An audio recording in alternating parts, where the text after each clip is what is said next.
Caractéristiques du cahier des charges, à savoir, lors de la conception d'un produit, en fonction de l'usage prévu et des fonctions de service attendues, il faut définir les performances à atteindre dans le cahier des charges. Pour chaque fonction de service, fonction principale et fonction de contrainte du produit, on crée un tableau dans lequel on va définir les caractéristiques des fonctions par des critères observables ou mesurables, des niveaux d'exigence. Pour l'exemple du smartphone, la fonction principale permet à l'usager d'envoyer des SMS. Le critère, c'est la longueur du SMS, le niveau 255 caractères. Dans la fonction de contrainte, doit être esthétique.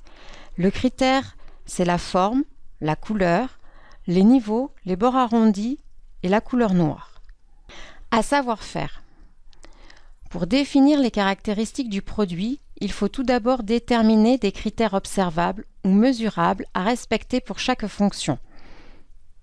Les critères servent à préciser les fonctions et servent aussi à imposer au concepteur les qualités observables ou mesurables importantes du produit.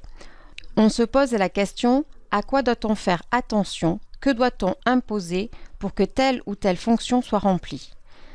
Exemple, pour permettre à l'utilisateur d'envoyer des SMS courts, il faut imposer une longueur de SMS. Pour que le smartphone soit esthétique d'après le designer, il faut imposer une forme particulière.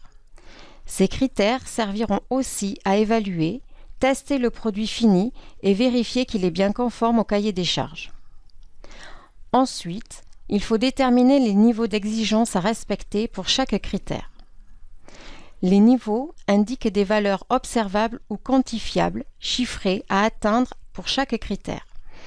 On se pose la question: quelle valeur faut-il respecter pour pouvoir évaluer le critère?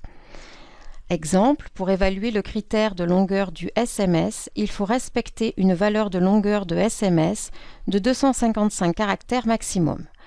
Pour évaluer le critère de forme, il faut vérifier que le produit a des bords arrondis.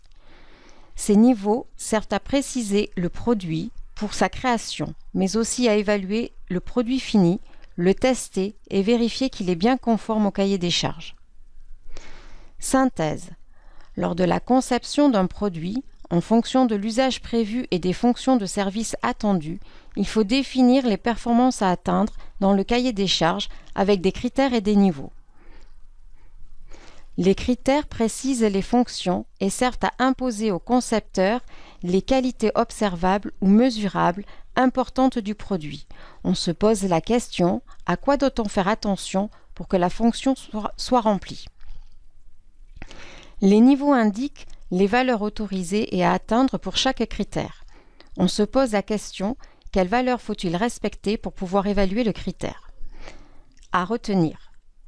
Pour concevoir un nouveau produit ou contrôler la conformité de l'objet fini avec le cahier des charges fonctionnel, on doit tenir compte pour chaque fonction des critères qui précisent chaque fonction et servent à imposer au concepteur les éléments importants observables ou mesurables du produit, des niveaux qui indiquent les valeurs à atteindre, à ne pas dépasser ou à respecter pour préciser chaque critère.